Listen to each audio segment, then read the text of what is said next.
नमस्कार. स्वामी समर्थ अनुभूती या चॅनलमध्ये आपलं मनापासून स्वागत आहे. श्री स्वामी समर्थ, स्वामी भक्त हो. आज एका ताईने आपल्याला अतिशय सुंदर असा अनुभव शेअर केलेला आहे. त्या ताई सांगतात, की माझा हा अनुभव खूप दिवसांचा आहे, जवळ-जवळ 20 ते 22 वर्षांचा. पण मला अनुभव शेअर करायच्या अगोदर खूप भीती वाटायची. की मला असं वाटायचं माझा जर अनुभव जो कोणी ऐकेल, त्याने जर माझा आवाज ऐकला, तर परत घरात प्रॉब्लेम नको व्हायला. पण माझा अनुभवच असा आहे. तो अनुभव ऐकून खरंच तुमच्या अंगावरती काटे आल्याशिवाय राहणार नाही. त्या ताईंनी इतका त्रास सहन केला. लव्ह मॅरेज होतं, तरी सुद्धा त्या ताई किती म्हणजे घर टिकवण्यासाठी त्या ताईंची खूप म्हणजे खूप तळमळ होती. मनापासून त्यांनी प्रयत्न केलेले होते आणि घरासाठी त्यांनी काय नाही केलं, ते त्या ताई सांगतात, की खूप काही केलं आणि त्यात स्वामींनी मला खूप साथ दिली. स्वामींचे मी अनंत उपकार कधीच विसरणार नाही. तर असाच काही या ताईंचा अनुभव आहे. तो अनुभव तुम्ही शेवटपर्यंत ऐका.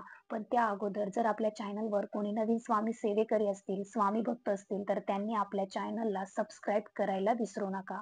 तर चला मग ताईंच्या अनुभवाला सुरुवात करूया. ताई सांगतात, की माझ्या आयुष्यामध्ये जे काही आज मी चांगले दिवस बघतीये, चांगले दिवस आलेले आहेत, ते फक्त आणि फक्त स्वामींच्या सेवेमुळे आलेले आहेत. स्वामींच्या सेवेमुळे आलेले आहेत. पण मी जेव्हा म्हणजे माझ्यावर जेव्हा संकट आलेलं होतं, म्हणजे मग एकतर माझं लव्ह मॅरेज झालं. त्याच्यातून मी 2-3 महिने म्हणजे माझ्या माहेरी पण माझं ॲक्सेप्ट नव्हतं, म्हणजे लव्ह मॅरेज आणि सासरी पण नव्हतं. पण माझे मिस्टर खूप चांगले आहेत आणि आजही ते खूप चांगले वागतात माझ्यासोबत. पण तरी सुद्धा आम्ही बळजबरीने लग्न म्हणजे पळून जाऊन लग्न केलं आणि त्याच्यानंतर मग सासरच्या घरी आम्ही आलो म्हणजे त्याच्या आई-वडिलांनी आम्हाला ॲक्सेप्ट केलं. पण त्याच्यानंतर सासूबाईंनी इतका त्रास द्यायचा म्हणजे इतका त्रास द्यायच्या. पण मी ठरवलं होतं काही झालं ना तरी पण सासू-सासऱ्यांना लांब करायचं नाही आणि नवऱ्याला सुद्धा म्हणजे काही झालं तरी पण इथे सासरला राहायचं आणि ते टिकून कसं राहायचं, काय राहायचं भले किती म्हणजे कितीही मानसिक त्रास होऊ द्या तरी. ताईंना 2 ते 3 वर्षामध्ये प्रेग्नन्सी राहिली आणि त्या अक्षरशः प्रेग्नन्सीमध्ये म्हणजे त्या 8वा महिना आला त्यांना. 8वा महिना आला होता. 8व्या महिन्यापर्यंत त्यांना कधी दवाखान्यामध्ये नेलं नाही. त्यांची कधी सोनोग्राफी केली नाही. काहीच नाही की ते बाबा कसं आहे बाळ, त्यांना काही त्रास होतोय का किंवा त्यांची वाढ होते का, त्यांच्यात काही कमी आहे का, असं बघण्यासाठी त्या म्हणजे अक्षरशः हॉस्पिटलला पण गेल्या नाहीत कधी सोनोग्राफी करायला. आता तुम्ही विचार करा, आजच्या काळामध्ये जर आपल्याला पहिला महिना जरी चालू झाला तरी सुद्धा आपल्याला पहिल्या महिन्यापासूनच सोनोग्राफी करायला आपण चालू करतो. पण त्या ताईने 8 महिने सोनोग्राफी केली नाही, काहीच नाही. आणि त्याच्यानंतर 8व्या महिन्यामध्ये त्या ताईंना म्हणजे अक्षरशः खूप पोट आलेलं होतं त्यांना आणि तरी सुद्धा तेवढं 8व्या महिन्यात सुद्धा त्यांच्या सासूबाई त्यांना इतकं काम सांगायच्या. अक्षरशः फरशी पुसून घ्यायची, झाडून घ्यायची, बाकीचा स्वयंपाक वगैरे करायचं म्हणजे घरातली जेवढी काही कामं होती तेवढी सगळी त्या स्वतः करायच्या. आणि ताईंना आता कसं असतं एखादी जर प्रेग्नंट बाई असेल तर तिला जसं ज्याने जेवढं जमेल तेवढं ती करू शकते आणि असं म्हणतात की जेवढं प्रेग्नन्सीमध्ये आपण हालचाल करू तेवढं आपल्याला डिलिव्हरीच्या काळामध्ये कमी त्रास होतो. मग त्या ताईंना असं वाटायचं आणि त्यांना जमेल तेवढं त्या काम करायच्या आणि त्यातून ह्या सासूबाई त्रास द्यायच्या की तू हेच कर, तू तेच कर म्हणून. आणि ताईंना एक दिवस ताईंनी इतकं काम केलं दुसऱ्या दिवशी त्या ताईंना उठणंच होत नव्हतं. म्हणजे तर वागताही येईना आणि बसताही येईना, इतकी त्यांची परिस्थिती बिकट झाली. मग त्यांना शेवटी हॉस्पिटलमध्ये जावं लागलं. हॉस्पिटलमध्ये गेल्याच्या नंतर डॉक्टरांनी सोनोग्राफी केली. सोनोग्राफीमध्ये असं समजलं की त्या ताईंना ट्विन्स आहेत, जुळी मुलं आहेत. मग ती मुलगी होती का मुलं होती ते माहित नव्हतं. अक्षरशः त्या ताईंना काहीच उठणं होत नव्हतं. त्या ताईंनी म्हणजे उठत बसत काम केलेली होती. डॉक्टरांनी सांगितलं की ट्विन्स आहेत म्हणून. ट्विन्स आहेत तर ताईंना थोडंसं म्हणजे हे वाटलं की बाबा ट्विन्स आहेत तर कसं होणार आणि त्यांचं वजन तेव्हा 8व्या महिन्यातच 1-1 किलोचं होतं. म्हणजे कमीच होतं पण त्यांना समजलं की जुळी मुलं आहेत म्हणून. 9व्या महिन्यामध्ये ताईंची डिलिव्हरी झाली आणि डिलिव्हरी झाल्याच्या नंतर असं समजलं की म्हणजे डिलिव्हरी झाली आणि डिलिव्हरी झाल्यावर समजलं की दोन्ही मुलीच आहेत म्हणून. तर दोन्ही मुलीच आहेत पण जेव्हा त्यांचा जन्म झाला तेव्हा त्याच्यातली एक मुलगी म्हणजे ऑफ झाली होती, मरण पावली आणि आता एकच एकच राहिलेली होती. तर त्या ताईंना खूप वाईट वाटलं की आपण 9 महिने एवढं सगळं काही त्या मुलींना म्हणजे 9 महिने आपण पोटात वाढवलं, एवढं सगळं केलं आणि असं झालं. म्हणजे छोटी डिलिव्हरी झाल्याच्या नंतर मग असं झालं. तर ताईंना खूप वाईट वाटलं, त्यांच्या घरच्यांनाही खूप वाईट वाटलं. पण सासू सासऱ्यांचं काहीच नव्हतं की काही होऊ दे, काही म्हणजे त्यांना काही असं सुख दुःखच नव्हतं की बाबा काही झालं नाही. तर अशा परिस्थितीमध्ये सुद्धा ताईंना खूप म्हणजे त्यांनी खूप सहन केलं आणि धीर धरला. तर त्या ताई सांगतात की माझ्या आयुष्यामध्ये स्वामींनी मला खूप साथ दिली. मग मी असंच होता होता त्या मुलीला मोठं केलं. त्याच्यानंतर काही दिवसामध्ये माझ्या दीराने सुसाईड केलं. म्हणजे त्या ताईंचा दीर जो होता त्यांनी सुसाईड केलं. आणि तेव्हा त्यांची जी जाऊबाई होती ती पण अशी 7 ते 8 महिन्याची प्रेग्नंट होती. त्याच्यामुळे त्या ताईंना म्हणजे अचानक असा घरामध्ये धक्का बसला की हे सुसाईडचं असं हे बघून त्यांच्या सासूबाई पूर्ण डिप्रेशन मध्ये गेल्या. कारण अचानक याने असं काय केलं म्हणून, कशामुळे केलं, काय केलं हे कोणाला समजत नव्हतं. पण त्यांनी अचानक केल्यामुळे त्या ताई त्यांच्या सासूबाईंना खूप डिप्रेशन आलं. त्या खूप डिप्रेशन मध्ये गेल्या. तर म्हणजे अक्षरशः त्यांनी अंथरुणच पकडलं होतं. म्हणजे झोपूनच होत्या त्यांना काय करावं काही समजत नव्हतं. तर त्या ताई सांगतात की असेच दिवस गेले. मग त्याच्यानंतर त्यांची बायको पण म्हणजे त्या दिराची जी बायको होती, ताईंची जाऊबाई होते, ती सुद्धा मग नंतर माहेरला गेली. कारण असं पण ती 9व्या महिन्यामध्ये डिलेव्हरीला जाणारच होती. आणि त्यातून नवऱ्याचं पण असं झालं. तर ते माहेरला गेल्या. आणि मग राहिल्या त्या फक्त ताईच. मग तेव्हा सासूबाईंना म्हणजे त्यांनी जेव्हा अंथरूण पकडलं तेव्हा समजलं की बाबा आपल्यासाठी कोणीच नाहीये.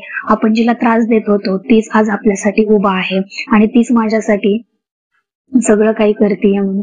तर तेव्हा त्या ताईंची किंमत त्या सासूबाईंना कळायला लागली. आणि तरी सुद्धा त्या इतक्या त्रास द्यायच्या की म्हणजे त्या ताईंनी अक्षरशः एकदा ताईंनी सुद्धा सुसाईड करण्याचा प्रयत्न केला होता. म्हणजे त्या विहिरीच्या काठापाशी जाऊन मग परत रिटर्न आल्या होत्या. म्हणजे तिथं गेल्यावर त्यांना आठवलं की बाबा आपण जर असं काही केलं तर आपल्या मुलांचं कसं होईल. म्हणजे एक तर आज माझ्या माहेरचे पण माझ्या पाठीमागे नाहीयेत, म्हणजे उभा नाहीयेत. इकडची सासरची पण सासूबाई वगैरे असे आहेत. तर माझ्या मुलांना नंतर कोण बघल म्हणून. आणि माझ्या मिस्टरांचं पण दुसरं लग्न लावून दिलं होतं. मग आता माझ्या माझी जी एक मुलगी होती तिच्यासाठी काय, तिचं भविष्य काय, तिला कोणाचा आधार राहील, असा सगळा विचार त्या ताईंच्या मनामध्ये आला. आणि त्या परत त्या विहिरीच्या काठावरून माघारी आल्या आणि खूप काळजावर दगड ठेवून त्या आयुष्य जगायला लागल्या. खूप काही परिस्थितीला तोंड दिलं. तुम्ही विचार करा, जर घरामध्ये एवढं सगळं वातावरण असताना सुद्धा ताईंनी फक्त आणि फक्त ते घर एकत्र राहण्यासाठी, टिकवण्यासाठी त्यांनी त्यांचा स्वतःचा त्रास सहन केला. आणि हे सगळं सहन म्हणजे एकदम इतकं सहन करण्याच्या पलीकडे गेलं होतं ना. पण म्हणतात ना की सगळं काही आपण जर त्यावेळेला जर असं काही विचार केला असता सुसाईडचा, तर आज माझ्या मुलाबाळांचं भविष्य काय झालं असतं. तर हा विचार करून ताईंनी आयुष्य जगायला सुरुवात केली. मग ते असं करता करता करता ती मुलगी मोठी झाली. नंतर ताईंना मुलगाही झाला. तो मुलगा इतका हुशार होता, इतका हुशार की आज तो UPSC करतोय. म्हणजे तुम्ही विचार करा की 15-20 वर्षामध्ये ताईंना किती म्हणजे त्यांचे दिवस बदलले आणि हे फक्त स्वामींच्या कृपेमुळे बदलले. म्हणजे ताई सांगतात की तो काळ माझ्यासाठी इतका वाईट होता, इतका भयंकर होता, इतका त्रासदायक होता ना की मी विचार पण करू शकत नाही. पण अक्षरशः मी मरणाच्या दारातून परत आलेली आहे. म्हणजे हे सगळी जी हा जो अनुभव आहे, मी जेव्हा आपल्या चॅनलचे अनुभव ऐकते, स्वामी समर्थ अनुभूती चॅनलचे, तेव्हा मला असं वाटतं की बाबा मी किती मोठ्या संकटातून मी किती मोठं दुःख सहन केलेलं आहे आणि माझ्यावरती कशी वेळ होती आणि मी कशा परिस्थितीतून आलेली आहे. आणि मी पण जर अनुभव शेअर केला तर माझा हा दुःख म्हणजे माझा जो त्रास आहे, माझे जे दुःख आहे ना, ते दुःख ऐकून स्वामी मला त्या सेवेत परत म्हणजे माझे दुःख ऐकून तेव्हा ते आपल्या चॅनलचे अनुभव ऐकायच्या आणि अनुभव ऐकून त्यांना असं वाटायचं की माझा जर अनुभव मी शेअर केला तर माझ्या या त्रासातून माझा जो काही त्रास होता तो त्रास मी जेव्हा दुसऱ्यांचा त्रास ऐकते, दुःख ऐकते, तेव्हा त्यांच्या माझ्या मनाला असं वाटतं की बाबा माझ्यापेक्षा पण किती मोठे मोठे दुःख या जगात लोकांना होते किंवा आहेत. माझा त्रास तर काहीच नाहीये, पण मी जो त्रास सहन केला ना तो आजच्या काळामध्ये कुणीच नाही सहन करू शकत. कारण इतकं सासरवास, त्यातून परत लव्ह मॅरेज झालेलं आणि लव्ह मॅरेज असताना सुद्धा मी एवढं घर टिकावं याच्यासाठी खूप काही प्रयत्न केलेले. म्हणजे ही सगळी जी कृपा आहे ना ती सगळी स्वामींची कृपा आहे, स्वामींची लीला आहे. कारण याच्यामध्ये जर आपण म्हणजे सगळं काही स्वामींची लीला आहे. स्वामींची जर लीला नसती, स्वामींच्या जर सेवेत मी नसते तर आज माझं आयुष्याचं काय झालं असतं मला नाही वाटत की माझं आयुष्य खूप म्हणजे दिवस बदलले असते. मी स्वामींचं नामस्मरण करायचे, तारक मंत्राचं तीर्थ बनवायचे आणि हे स्वामी खरंच अशक्य ते शक्य करतातच.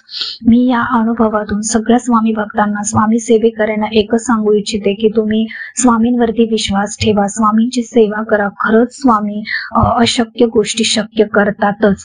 तुमचा विश्वास किती महत्वाचा आहे, तुमची श्रद्धा किती महत्वाची आहे तेच स्वामी आपल्याला आपल्या आपल्यात बघतात. तुम्ही किती तासनतास स्वामींसमोर बसून स्वामी सेवा करतात त्याला महत्व नाहीये, पण स्वामींची मनातून किती भक्ती करता, मनातून तुमचा किती शुद्ध भाव आहे, तुमची श्रद्धा किती आहे, विश्वास किती आहे ते स्वामी बघतात आणि त्यातूनच आपल्याला प्रचिती येते. पण तुम्हाला जर काही जमलं नाही तर तुम्ही कमीत कमी स्वामी चरित्र सारामृताचे 3 अध्याय तरी वाचत जा. असं 7 दिवसामध्ये तुमचे 21 अध्याय पूर्ण होतात.